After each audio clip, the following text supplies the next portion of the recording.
My name is Neil Johnson. Our church at the Margins community is called Street Banquet. My name is Elaine Hollings and I am based in Sheffield and I am the Community Outreach Manager at the Terminus project. My name is Jonathan and our church at the Margins community is in Barrow Hill and the Rother Ward area of Chesterfield. My name's Tracy and my church at Margins community is called Recovery Church. The vision of Street Banquet, based on the parable of the Great Feast, is to give a taste of a new reality, and through that taste, to build a new community.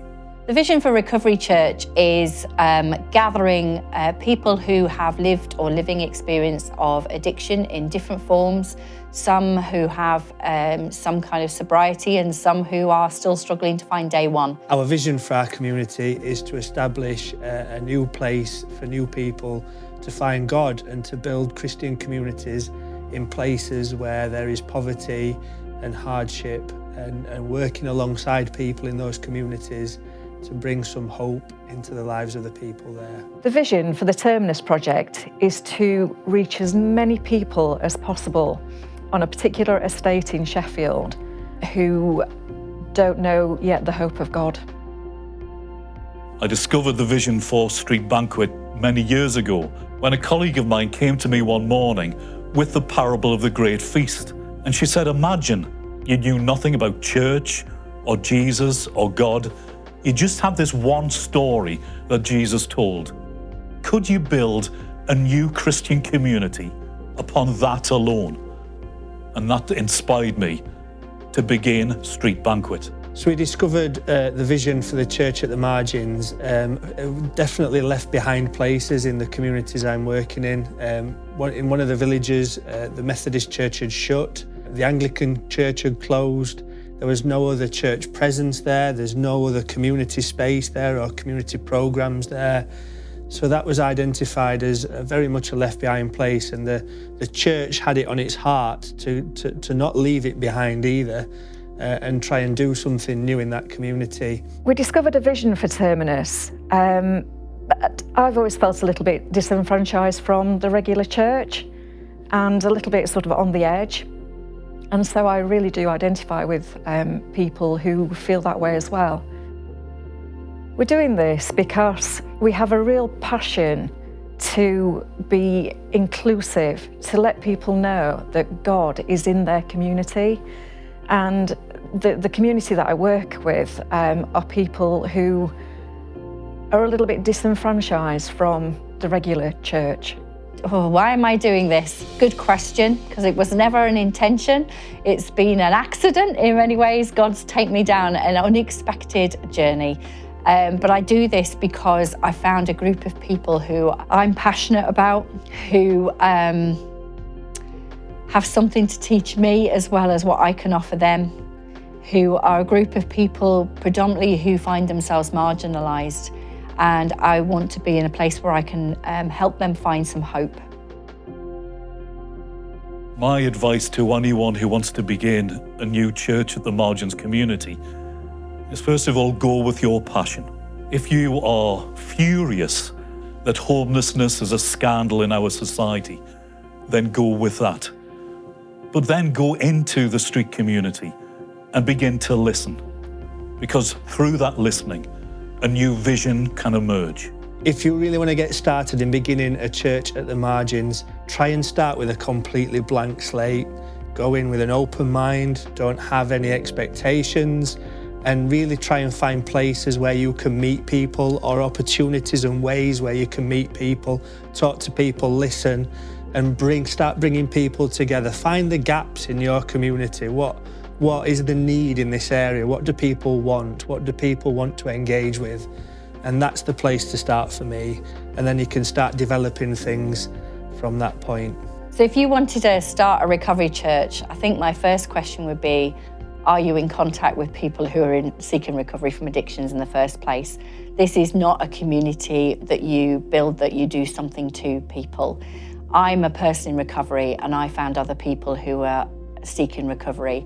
and we've built community together through a common challenge, I guess, in our lives. So if people want to build a recovery church community, I'd say get to know the people who are experiencing that for themselves, where the lived experience is, build relationships, build some kind of community with them, listen to what they need or how they might want to learn together and serve one another. But don't go in with some preconceived ideas about what that might look like. I've discovered that it's really important to do one-to-ones with a whole range of different people. So each week I go into hostels, into drop-in centres, into food projects, and I listen to members of the street community. But I also engage with professionals who are working within the local homelessness sector. Both of those types of conversations are vital as we start to nurture a new Christian community. We started with this community by going out there and just speaking to people. We got out onto the precincts, the shopping precincts. We had a flip chart outside on the green and we just invited people to come and have a coffee. You know, just write on the flip chart, what would they like to see inside these premises? It was a blank canvas. They wanted somewhere where they could feel that they belonged really and that they would feel loved. We believe one-to-one conversations are really important in building new Christian communities.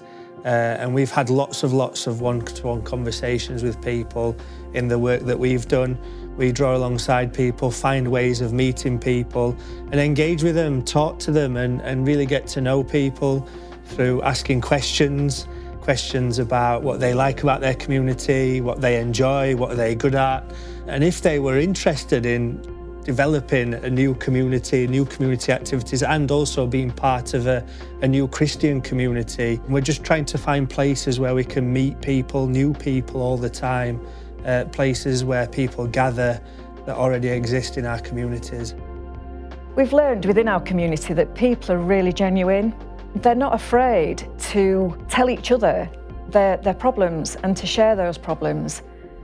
The difficulty is that taking those problems into a more traditional type church that is probably more middle class, that's where they feel they don't belong.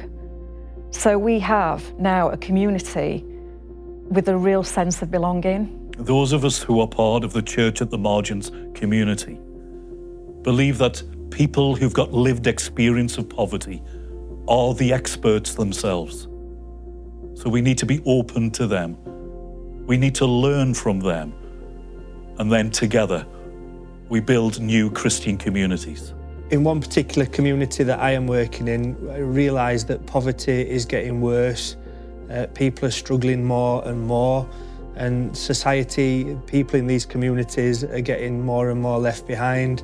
Over Christmas time, a lot of the families that I was working with were really worried about Christmas. In fact, they all said that they hated Christmas because of the financial pressure that the society around us would put on them and the pressure from themselves to try and provide for their families.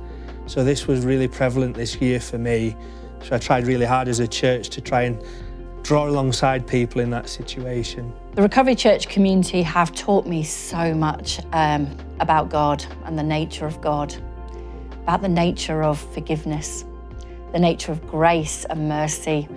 But more than anything, they've taught me about how God uses brokenness and creates something beautiful.